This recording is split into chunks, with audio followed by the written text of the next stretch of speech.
Hello friends, welcome to modern beauty care. இப்போ தான் நீங்கள் நம்ம சேனலை ஃபஸ்ட் டைம் பார்க்குறீங்கன்னா மறக்காமல் சப்ஸ்கிரைப் பண்ணிவிட்டு பெல் ஐக்கனை கிளிக் பண்ணிக்கோங்க. அப்போ தான் நான் போடுற யூஸ்ஃபுல்லான ப்ரெக்னென்சி டிப்ஸ்லாம் உங்களுக்கு உடனுக்குடன் கிடைக்கும். இந்த வீடியோவில் ரொம்பவே முக்கியமான டாப்பிக்கான ஈஸியாக பிசிஓடியை எப்படி க்யூர் பண்ணி நம்ம வந்து நேச்சுரலாக கன்சீவ் ஆகலாம், அதுக்கு சப்போர்ட் பண்ணக்கூடிய 2 முக்கியமான விஷயங்களை பார்க்க போகிறோம். ஸோ மறக்காமல் ஸ்கிப் பண்ணாமல் வீடியோ ஃபுல்லாக பாருங்கள். செகண்ட் பேபிக்கு ட்ரை பண்ணுறவங்களா இருக்கட்டும், ஃபஸ்ட்டு பேபிக்கு ட்ரை பண்ணுறவங்களா இருக்கட்டும், யாராக இருந்தாலும் நீங்கள் இந்த டிப்ஸை தாராளமாக ஃபாலோ பண்ணலாம். ரொம்பவே எஃபெக்டிவாக இருக்கும். ஏன்னா பிசிஓடி அப்படிங்கிறது வந்து ஒரு பெரிய விஷயமே கிடையாது. நம்ம ஒரு சில சேஞ்சஸ் நம்ம லைஃப்பில் நம்மளுடைய டயட்டில் கொண்டு வந்தாலே ஈஸியாக நம்ம வந்து அதை ஓவர் கம் பண்ணி வந்துடலாம். முதல்ல பிசிஓடினா என்னென்னு தெரிஞ்சுக்கோங்க. பிசிஓடினா பாலிசிஸ்டிக் ஓவரிஸ். நம்மளுடைய கருப்பப்பையில் 2 பக்கங்கள்லேயும் நமக்கு ஓவரிஸ் இருக்கும், அதாவது கருமுட்டைப்பை இருக்கும்.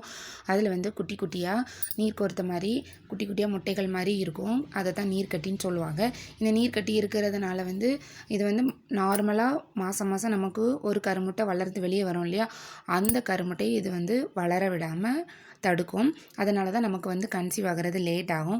இதை ஈஸியாக நம்ம வந்து ஓவர் கம் பண்ணி வந்துடலாம். இந்த பிசிஓடி இருக்கிறவங்க எல்லாரும் ஃபஸ்ட்டு நைட்டு வந்து வெந்தயத்தை 1 ஸ்பூன் வெந்தயத்தை 1 டம்ளர் தண்ணியில் ஊற வச்சுருங்க. ஊற வச்சுட்டு காலையில் அந்த தண்ணியை நல்லா சூடுபடுத்தி அந்த எசன்ஸ்லாம் உள்ளே இறங்குற அளவுக்கு நல்லா சுண்டை காய்ச்சி 1 டம்ளர் 3/4 டம்ளர் வர அளவுக்கு காய்ச்சி அந்த தண்ணியை ரெகுலராக எம்டி ஸ்டொமக்கில் எடுத்துகிட்டு வாங்க. நல்ல ரிசல்ட் தெரியும். பிசிஓடி இருக்கிற நிறைய பெண்கள் இந்த வெந்தய வாட்டர் குடித்து நேச்சுரலாகவே கன்சீவ் ஆகிருக்காங்க. ஸோ இதை வந்து சும்மா வீடியோக்காக அப்படின்னு சொல்லி பார்க்காதீங்க. கண்டிப்பாக நீங்கள் ட்ரை பண்ணுங்கள். ட்ரை பண்ணும்போது நல்ல ரிசல்ட்டை நீங்கள் கண்கூட பார்க்கலாம். பிசிஓடி இருக்கிறவங்க உங்கள் லைஃப்பில் தினமும் ஒரு 1 hour ஃபிசிக்கல் ஆக்டிவிட்டீஸ்க்காக ஸ்பெண்ட் பண்ணுங்கள். யோகா, எக்ஸசைஸ், சைக்கிளிங் இந்த மாதிரி எதுவானாலும் இருக்கலாம். அதுலேயே ரொம்ப ரொம்ப முக்கியம்னு பார்த்தீங்கன்னா இந்த பட்டர்ஃப்ளை போஸ். இந்த பட்டர்ஃப்ளை போஸை வந்து நீங்கள் ரெகுலராக செய்யும்போது சீக்கிரமே உங்களோட பிசிஓடி பிரச்சனை காணாமல் போயிடும். அதே போல் செகண்ட் பார்த்திங்கன்னா மலாசனா. இந்த ஆசனாவும் ரொம்ப ரொம்ப சப்போர்ட் பண்ணும்.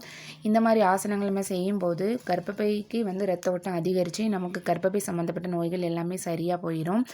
இப்போ இர்ரெகுலர் பீரியடாக இருந்தால் கூட நீங்கள் இந்த மாதிரி ஆசனங்கள் செய்யும்போது கண்டிப்பாக அது ரெகுலர் ஆகும். 1 or 2 monthsலேயே நல்ல டிஃப்ரென்ஸ் தெரியும். ஸோ பிசிஓடினோடனே ரொம்ப பயப்படாதீங்க. ஃபஸ்ட்டு நிதானமாக இருந்து இந்த மாதிரி ஃபிசிக்கல் ஆக்டிவிட்டீஸ் பண்ணி அது கூட ஹெல்தி டயட்டையும் ஃபாலோ பண்ணுங்கள். எப்பேற்பட்ட பிசிஓடியும் நமக்கு சீக்கிரமே சரியாகி நல்ல ஒரு ரிசல்ட் கிடச்சி எல்லோருக்குமே கன்சீவ் தாய்மை அப்படிங்கிற ஒரு பாக்கியம் கிடைக்கும். ஸோ வீடியோ பிடிச்சிருந்தா லைக் பண்ணுங்கள், ஷேர் பண்ணுங்கள். தேங்க்யூ.